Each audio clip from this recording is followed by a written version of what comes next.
Yeah. So when we all get shipped to Lancaster, everything changes at this point. Now, the reason I have the picture with the cut on my face is because it was only 4 or 5 days old. So the glue is still fully, on there and it's scabbed up. So when we get to Lancaster, first thing they do is we're on like a big school bus, an all-white school bus. The COs get on the school bus when we hit Lancaster, and they say, everybody put your nose on the floor. So we don't understand what that means. They got on the from the back of the bus and the front of the bus. I'm about in the middle. All of a sudden, I just start hearing claps going off. I look back. The CO is smacking everybody in the back of their heads. And they basically just wanted you to stuff your head as far down as you can go. They went and hit everybody on the bus. They got me, bam, bam. Everybody's getting hit. They get us all off the bus. They're like, now that we got your attention, get off. We get off.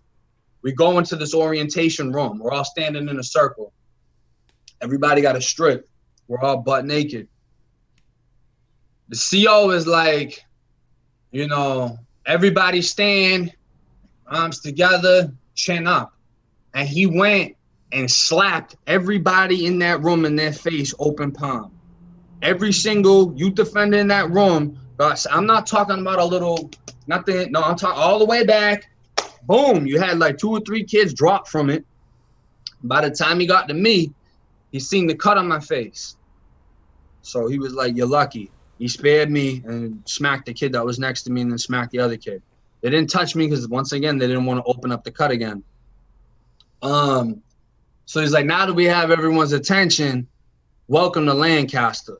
So we're all just like, this is crazy. Like, we got to do something to get hands put on us. We got hands put on us the second we got to Sumter, but just, we're getting slapped right now. Like, this is like on a whole nother level of disrespect. Yo, I hope someone sees this, man, and does some kind of shit behind this. A lot has happened. Mind you, when I got out, I called the chaplain at Lancaster. And I said, how can you claim to be a Christian and you know exactly what's going on at Lancaster? You know exactly what they do. You stood in front of me and watched someone else get beat. We watched the same person get beat, but you work in the chapel. How do you sleep at night? And he went to saying whatever he said. The conversation ended well, though. He really, I don't know. He acted like how I look at it is, if you're a cop or you're a CO and you let him slide and do, you let your other employee do what he does and you don't do anything about it, you're just as bad as him. That's how I look at it, because if you look at it from a gang perspective, if I'm blood and he's blood, but he's a snitch or he's, violating rules in any which way or form, and I'm not doing anything about it, I'm just as bad as him. I'm just as fake as him, because we all represent each other. We're all going to take an oath under the same thing. We all represent each other. If you're doing that, I got to get rid of you. So it was bad, bro. And when you're in Lancaster, when you first get there, you got to go to A dorm. So A dorm is the orientation dorm.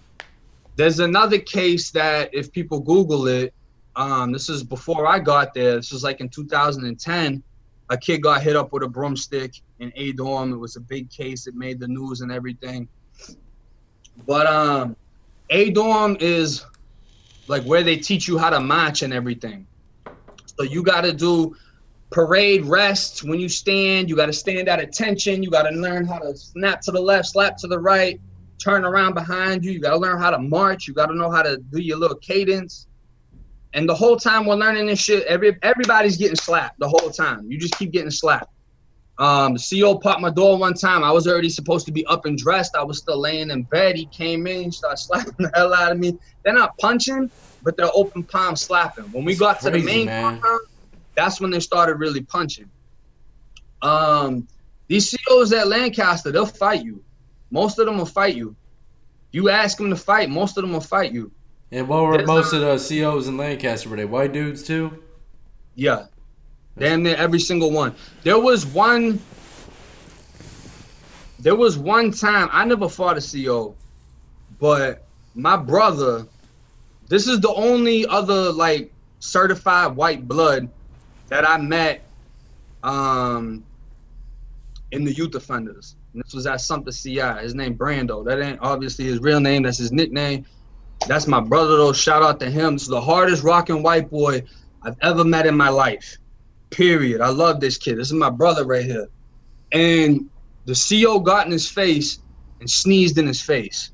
Just straight sneezed in his face on purpose. What are these dudes doing out there, man? The CO used to be like in MMA type stuff. Like he was in the army, he's in MMA, he's cock diesel. So he sneezes in his face, and Brando tells him, he's like, bro, you gotta tighten me up. Like, I'm not going for that. So the CO is like, yeah. At Sumter, there's a gang room where they have a board and it has every single gang member and it has the lists of the gang rank that they are. He takes him in the gang room. I didn't witness this. This is out Brando's mouth, but because of how real I know this kid is, I would never doubt anything he tells me. If he told me he's been to the moon, he's been to the moon. That's how it is with this kid. Like, I know he's official, authentic, nothing fake about him. They went in there and they tore it down. Obviously, Brando didn't win, but he fought. You know what I mean? They come back out. That CO shook his hand. It's like really the only time I ever seen a CO respect an inmate like that. That CO shook his hand, and a CO basically just let him know, you're good with me. You know what I mean? Ain't nothing else gonna happen. Like, I respect that. And they went in there round for round, going at it, tearing it down in there. They literally went in there, moved the desk, moved everything out the way, tore it down, and then put everything back together like nothing happened and no one said nothing. Shout out to Brando. He's locked back up in jail right now. He had got out. He had a baby. Congratulations to him. But unfortunately, right now, he's locked up in jail. We still in contact. I'm still in contact with everybody to this day. That's why when I DM'd you, and I was like, you know, the things I'm going to tell you, if anything is questioned, I got verification. Instagram, JPay, I talk to everybody to this day. That's But shout out to them. But Lancaster, by the time we're done with orientation, mind you, when you're in orientation, we gotta march the whole day. So we have breakfast at like 5:30. You know what I mean? We're marching around all the way until lunch, which is like at 11 or noon or whenever they give us lunch. When we march past the other dorms, the other people will be outside and they're like, oh, you're gonna be under me. Oh, you're under Crip. Oh, you under Zoes. Oh, you under the GDs. They're real bold. Tell you straight up, oh, you're gonna be under me. You know what I mean? You're gonna be paying me this and that. So we're talking back like it ain't gonna happen, whatever. I wasn't new. This wasn't my first prison. So I'm like, you know, it ain't gonna happen to me. But it was a well-known fact. It was usually around like 25 people get shipped to Lancaster at a time. Mm-hmm. Out of those 25, after your 2 weeks in orientation, all 25 of you hit the main compounds. Out of everybody, they have different dorms depending on age. So I believe it was like 18 to 20, you could go to B dorm. B dorm was the jungle dorm. It was the worst dorm on the compound. 21 and up, you would go to a different dorm. You know what I mean? And it was a known fact that out of the 25 kids, when it was time for everyone to hit the compound, there would only be about 2 or 3 people left that stayed on the compound. Mm-hmm. Everyone else would go to confinement. This was the type of prison that when you get off the bus, they ask you, well, not really, like they do it when you get off the bus, but it's really a matter of when you hit orientation because you have to go through orientation. If you fail orientation, you don't know how to march, you got to do another 2 weeks in orientation. So before you hit the compound, they ask everyone that wants to hit the compound, get in this line. Everybody that wants to go PC, get in this line. You know what I mean? You off rip got like 8 people that go PC first quarter. The rest of you, they assign your dorm and you go off into your dorm. Now, this is like the most wild dorm I've ever been to. Of course, they send me to B dorm, the worst dorm. I don't get no luck in prison. Prison was hard on me. It wasn't easy. So when I go to B dorm, I got a couple people with me. B dorm is divided in B1 and B2. B2 was a blood house. B1 was a Zoe house. So Bloods wasn't supposed to live in B1. MPI wasn't supposed to live in B1, and vice versa. If you was a Zoe and you got moved into B2, you're getting got within 30 minutes of you moving into B2. This happened immediately. So I'm going to B1. I'm going in the Zoe house. B dorm, it's an open bay dorm. It's like, it looks like Walmart. Like if you walked into a Walmart and it was just empty, there's no aisles or nothing, just bunk beds, that's B dorm. There's no cameras in B dorm. We don't have cameras. Well, that ain't Walmart then. Yeah, right? I understand what you're saying. I understand. The only spots at Lancaster that had cameras was the orientation dorm and confinement.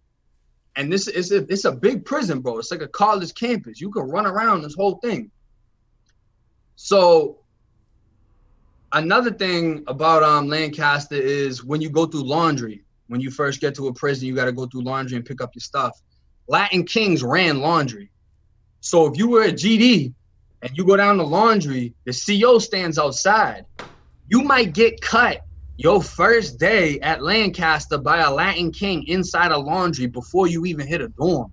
They were taking kids out because they wouldn't even let you hit the compound. They didn't want GDs on the compound. Like the Latin Kings, they didn't play. So, I mean, they're hitting everybody first quarter. And that's also how they used to find out who was who. They ask everybody what they are. They go back to their dorm. They spread the word. So they already know who's coming, what they're banging, whatever, before it even happens.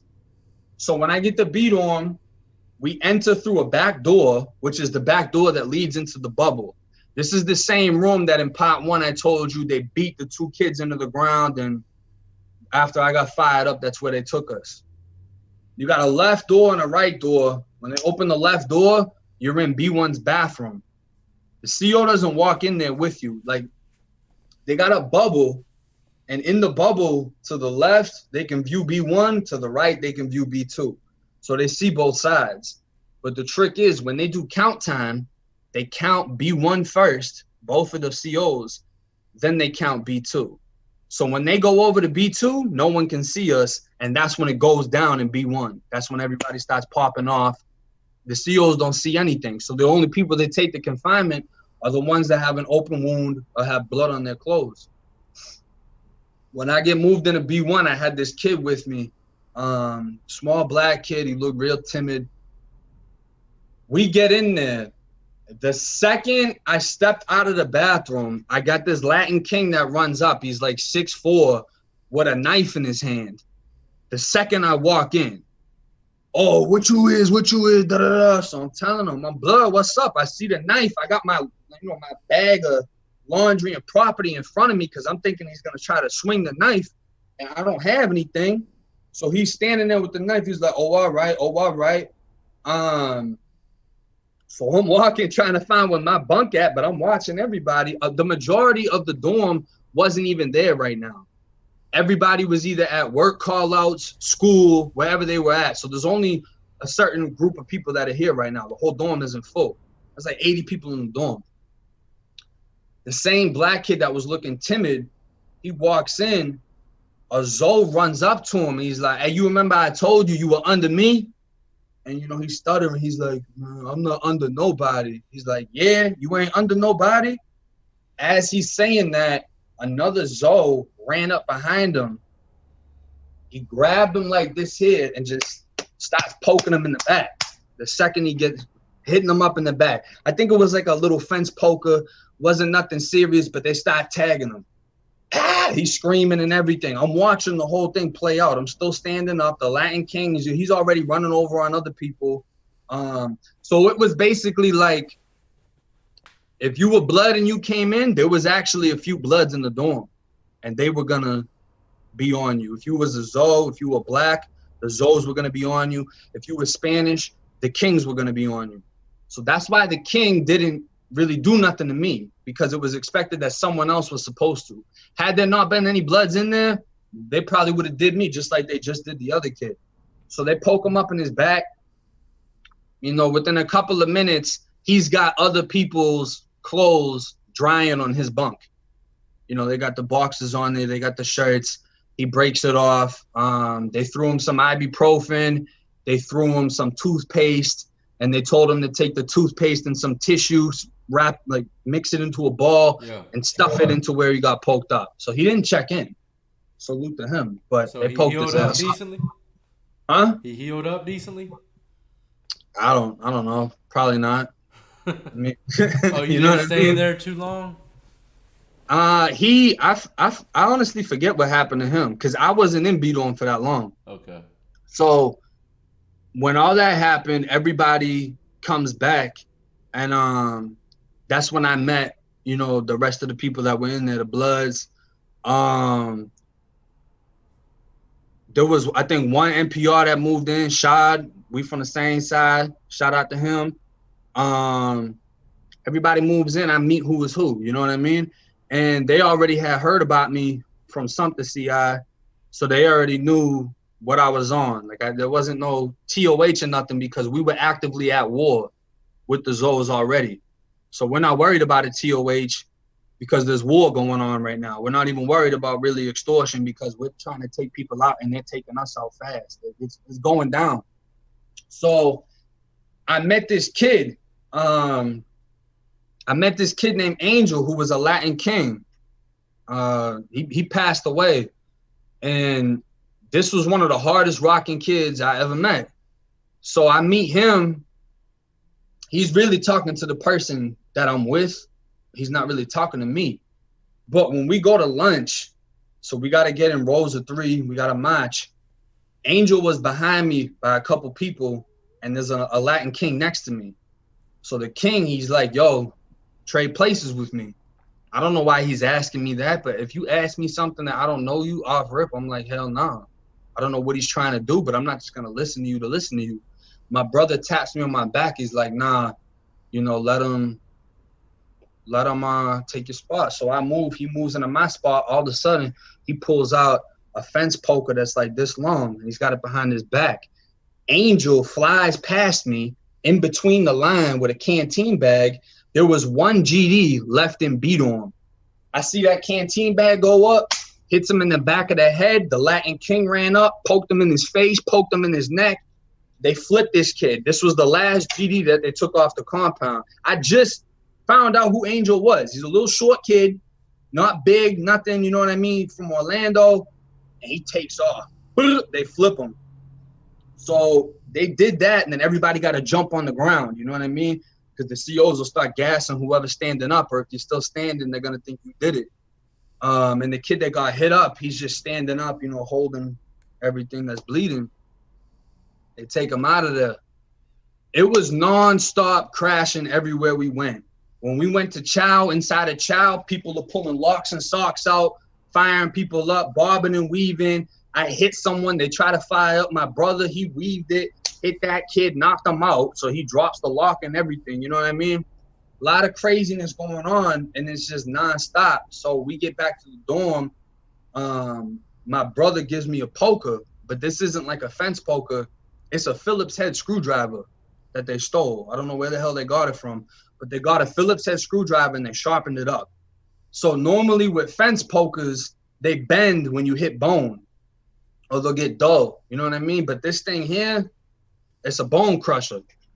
So I got this, and I was in there for not that long.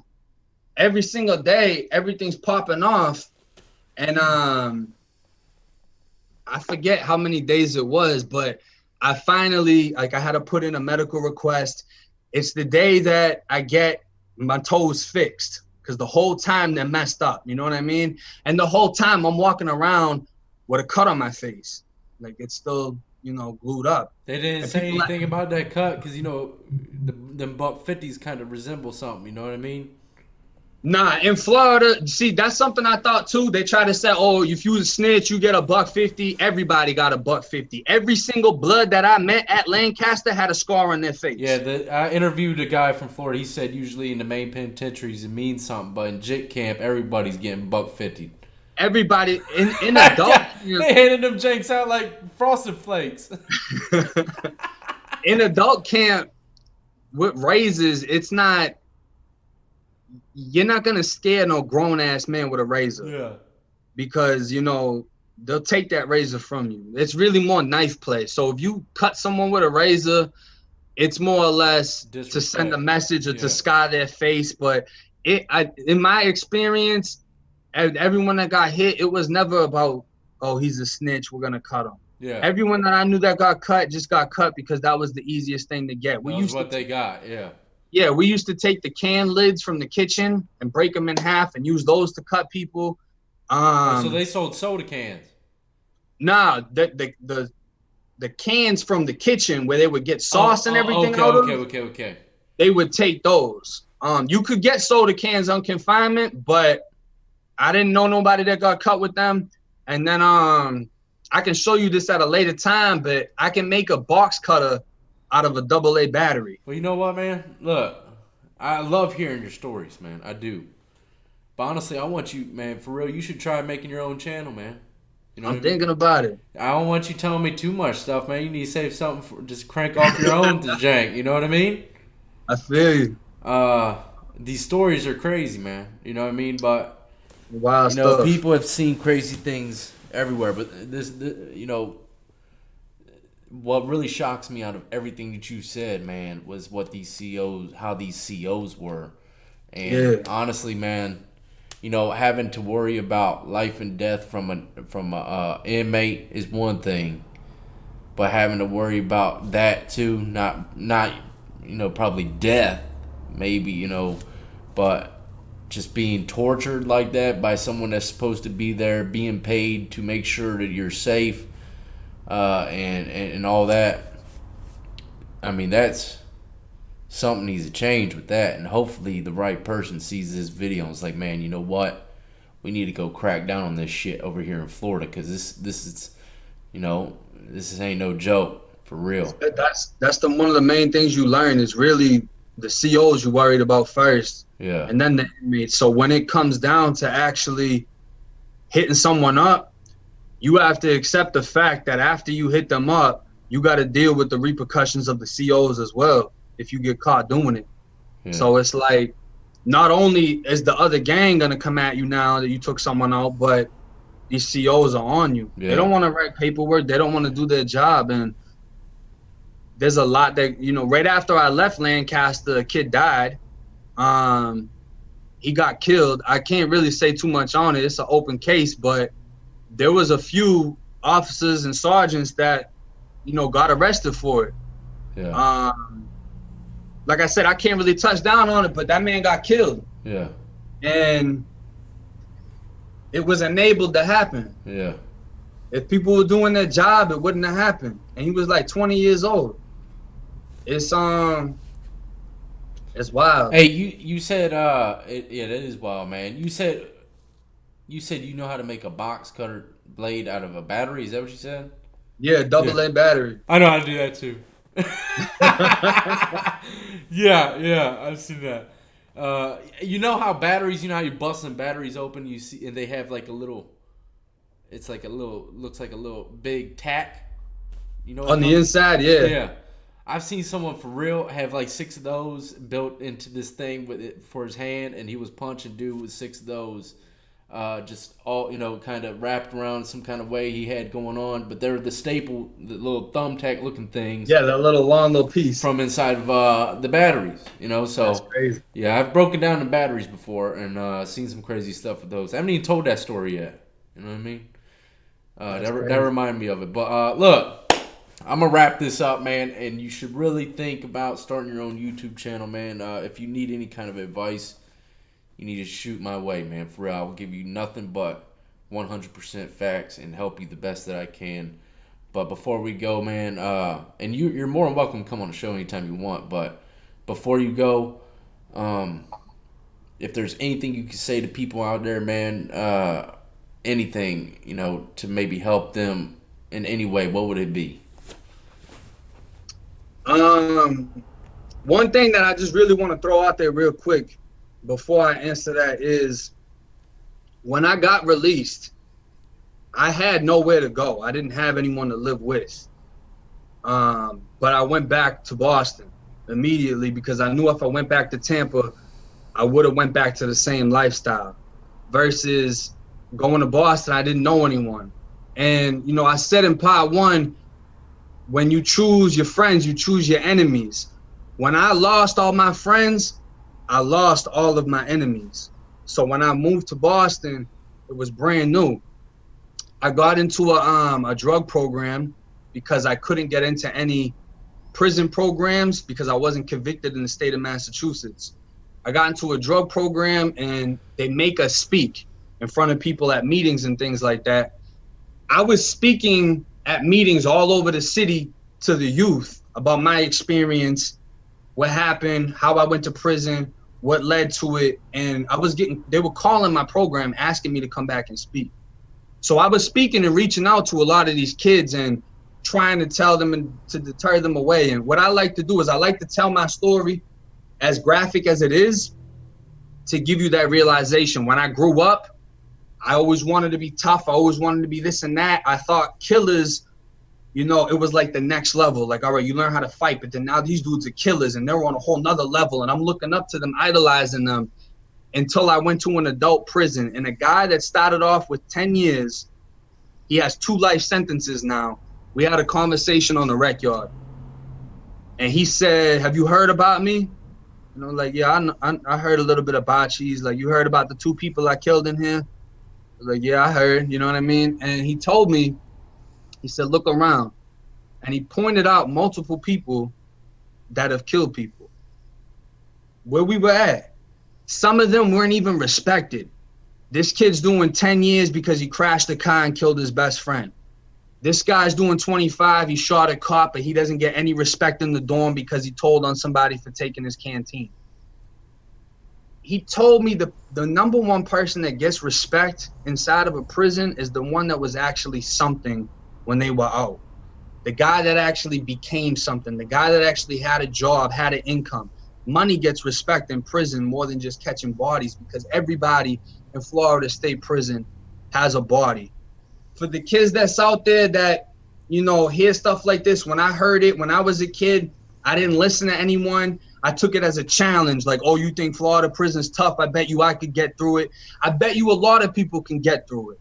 And the thing is, when you're sentenced to prison, you don't have an option but to get through it. You can't just say, all right, I'm done. This isn't 60 days in and you get to pull your little flag out and go home. It's not like that. You got 10, you're doing 10.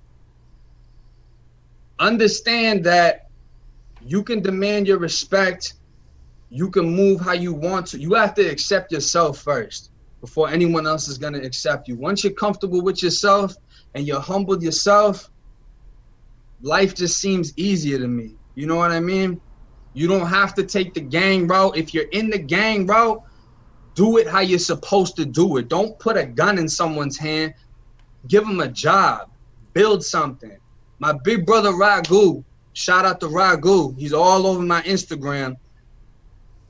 He got 50 years he's doing right now. He doesn't get out to 2040 something. You know what I mean? He's doing a lot of time. It's a messed up case. It's a messed up situation. But he taught me at the same time. He taught me a lot of things.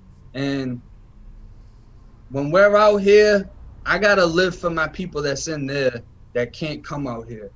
You know what I mean? He doesn't have the opportunity to come out here until he's over 60 years old. He told me, he said, if you come back in here, I'm going to be the one that stabs you, bro, because you wasted your life. You didn't want to live. There's no reason to want to do these things and get this type of reputation that means absolutely nothing. Most of these graves in Florida, when you die in prison and you don't have any family to get your body sent to, they're not even writing your name on the grave. You get a blank grave. You get a little white cross and that's it. And they put you in the dirt next to whoever you're with. If you're in this type of lifestyle, do right by your people. Do right by your brother. You can write them, you can send them money, you can do that if it's come to that point. But before it comes to that point, go another route. What Gu told me, he said, you know, you look at a gang, everybody's a shooter. How many of them are doctors? How many of them can heal you if you get shot? How many of them are lawyers and can get you out of the case you just caught? Everybody's a shooter, but that doesn't mean nothing. because we all go to the same place in the end. You know what I mean? You got the opportunity to make something happen, and do it while you still have that opportunity. You know what I mean? Because that prison, once you're in there and you see what it is and you see where everything leads you, you're not going to get out and view everything in the same aspect. The things that enticed you in the beginning are not going to entice you at the end. It's facts, Just man. when I got out, bro, just the fact that I can lock my door and unlock it, turn on cold water and hot water. If you haven't felt what it feels like to lose privileges like that, that's a blessing. You don't want to feel what that feels like. If you haven't seen death and someone get their life taken in front of you and you can't help them because this is prison politics, you don't want to be in that situation, bro. I got out, moved out of Florida. I'm growing weed in Massachusetts legally, 100% legally, smoking as much as I want, enjoying myself. It ain't about nothing. If anybody, you feel you want to reach out to me and talk to me, a couple people already done reached out to me. You can go ahead and reach out to me. I try to reply to everybody and respond to everybody. And, it's just like you said, we can make something happen from this. You can't, man. Everything happens for a reason, man. You know exactly. what I mean? We can turn it into something positive, and that's hey, it. Look, and what you're saying, that was some real shit, man. That was very inspirational, and I think, believe it or not, I think a bunch of people are gonna, pay attention to those words, man. I hope so. Because it was some deep stuff, and for real, that's what that guy told you that had the two bodies. That was some real stuff, man. And yeah, like I said before, man, gang life out here in the streets in prison, it's like two totally different things almost, man. You know what I mean? Yeah. Completely different. I mean, I can't even begin to explain it, man. I can go on forever about it, but it is. It is. Racism, all that stuff. It's like two totally different worlds when you get into the penitentiary, man. And it's that. And one thing someone said to me, someone said that it sounds like I don't have remorse in the comments. I want to let it be known, the house that I robbed, the two people that lived in that house, I wrote both of them letters apologizing to them. And I told them why I did what I did. And it was an act of desperation. I was looking for money. I was looking for money because I was trying to show off to the wrong people and I did the wrong thing. I wrote both of them an apology letter and let it be known, I'm sorry. I didn't get a response, but I didn't expect a response. I just wanted to let them know I shouldn't have did what I did and I apologize for doing it. You know what I mean? Someone else has said something about, dang, what was it? Oh, authenticity. I don't know if he's telling the truth. I don't know if he's not making the... Listen, you can't fake trauma. Period. You want to find out if someone's real, try to find the trauma that they're going through. You know what I mean? Yeah. PTSD, whatever it is that they're going through. When I'm out here, I don't see society anymore how I used to see society. I don't see it from an innocent perspective. I'm always looking at who I think is doing something. If you walk up to me with your hands in your pockets, I want to know what the hell's in your pockets. When you go through these experiences, trauma comes with experience, and trauma comes from these type of... You can't fake the trauma. You can't fake what it does to your head, the things that you've been through, the things that you've seen. You know what I mean? You can't fake that. How long you been out? I've been out since 2015. I did mess up when I first came up here. So I'm not gonna act like I've been an angel since I got out. I messed up one time since I came to Boston, and lucky enough for me, the case was weak, and I was able to get probation for the case. I'm not gonna say what it was because it's not that important anyways, and it's all you know good. what I mean? Yeah, it's all good. But I can promise you this, man. Well, I've only been out. Well, the first time I went to prison, it was really pretty crazy. And my second bid, that jank was just like chill. You know what I mean? Yeah. And I can tell you this, some of the stuff that I went through in my first bid, and I carried to my second bid after doing my second bid and relaxing, not like my first one. And now I've been out for 4 years. It gets better, man. For real. You will start to uh, it's hard to explain, man. Especially when you get kids too. I had a daughter since I've been on Yeah, 19 man. months. Yeah, man. Congratulations on that again, Appreciate man. But it. look, yeah, as they grow up and you start doing the good right thing, it's almost like for me now, it's almost like this stuff was just a bad nightmare. You know what I Yeah, mean? And I'm slowly starting to adapt to a normal life. But I had when I first got out my first bid, man, I was in some kind of zone, some kind of haze, man, and I didn't think I looked at people totally differently, society, everything. I still do in certain yeah, ways, but I was really bad when I first got out. You know what I mean? And I was still like I was in prison. You know what I mean? yeah. That's so. When I got out, I was looking at everyone like, "Oh, he's soft. I can take his chain. Oh, Yeah, he's yeah, soft. I can take this. Like everyone's a jizzle, and I can just extort people." And what I did, if I was still in the state of Florida, I most likely would have a life sentence. Mind you, the armed burglary I was originally charged with is a punishable by life sentence in the state of Florida. So I was facing up to life maximum my first go round. Anything armed in the state of Florida is punishable by life. If I got caught doing what I did up here after the year I got out in Florida, we wouldn't be having this conversation because I'll be in prison right now with so much damn time. My life will be over with. At that point, I wouldn't be able to come back from it. You know what I mean? yeah. But my first job, was Dunkin' Donuts, bro. Ain't And nothing wrong with when I got my visor, I that. was so happy about it. Like, look at me, I got my little, yeah. You know what I mean? I had a lot of pride with it. And I started getting better jobs. I started getting more money. Now I can afford to buy things instead of take things.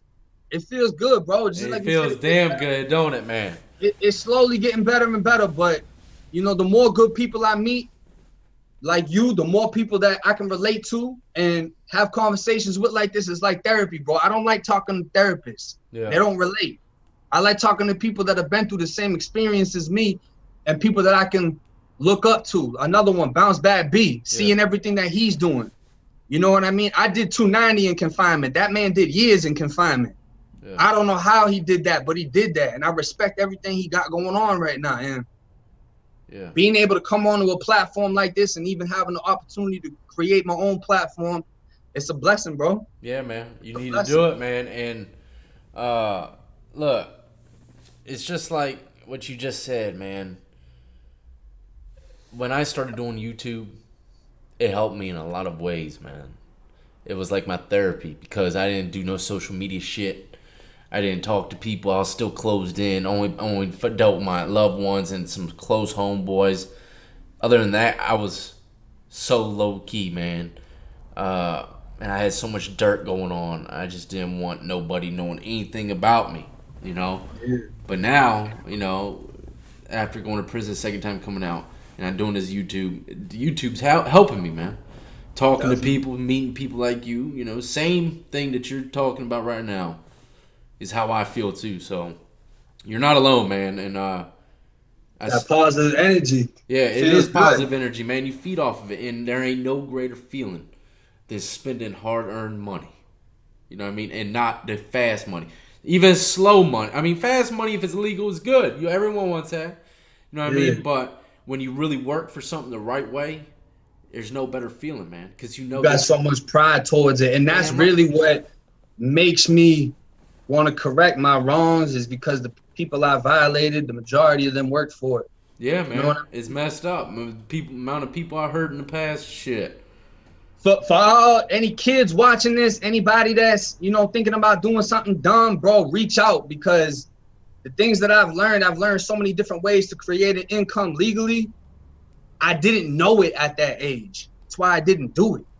I didn't know how to do it. I felt more uncomfortable going to a job interview than hanging out in the trap. You know what I mean? Yeah. But once you learn it and you get over it, if you got the balls to go fight someone, you got the balls to go and do an interview. And when you go to prison, you gonna listen to them COs. And that's what humbled me. Yeah. That's what made it so that when my manager talks to me, even if he's having a bad day because his wife left him or whatever situation he's in, I can listen to him and I can respect him and I can hold my tongue and I can keep my composure. Yeah. Because that's the same thing I had to do in prison. Yeah. People act like, oh, I go in there, I ain't listening to nobody. Yeah, all right. Yeah, you'll learn a thing or two in the penitentiary, even if you are wild and don't give a damn, man. You'll still learn a thing or two. You know what I mean? Yeah. But look, man. Like I said, man, you gotta try starting your own YouTube, and I salute to you for coming back on the show for a part 2, and feel free to come back on the show anytime you want. And you're doing good, man. You ain't gotta worry about all the hateful comments, bro. You know what I mean? There's gonna be some idiots out there. Everyone's. There was some funny ones in there too. Somebody said I look like the Marshmallow Man off of Ghostbusters. I was dying. Somebody said white bloods are as rare as unicorns. That was my favorite. Oh my God, one. I saw that one, man. That was my favorite one. Listen, Shout out to them. I don't know. I think I might have commented on that one. I don't know, man. But that joint had me laughing hard. Bro, I was dying, bro. But the amount of love, though, the amount of respect everybody done sent, I appreciate it. It's an awesome feeling, bro, and I appreciate you shout out your giving Instagram me the and stuff, opportunity, man. But yeah. Shout out your Instagram really quick, man, for people to come. Oh, my Instagram. So it's 1090_Jake. A lot of people didn't hear it on the last one. I'm all up in the comments too, so I usually respond back to a lot of positivity, avoid the negativity. But 1090_Jake. God, that unicorn comment got me, man. Funny as hell. Yes, I do remember that one. I'm glad you find that funny just like I do. You know what I mean? That was a good one. Yeah, but look, man, you be easy out there tonight. I know you got to get to work here soon. It must be nice working around reefer all day and stuff like that. Yeah. But hopefully, man, you really do what I said, man. I think you prosper off YouTube, and even if not, I think it would. Even if whatever the case is, someone will hear something that will help them. You know what I mean? Definitely. But you be safe out there, man, and stay in touch. You know what I mean? Definitely, bro. Appreciate you. All right, dog. Be easy, man.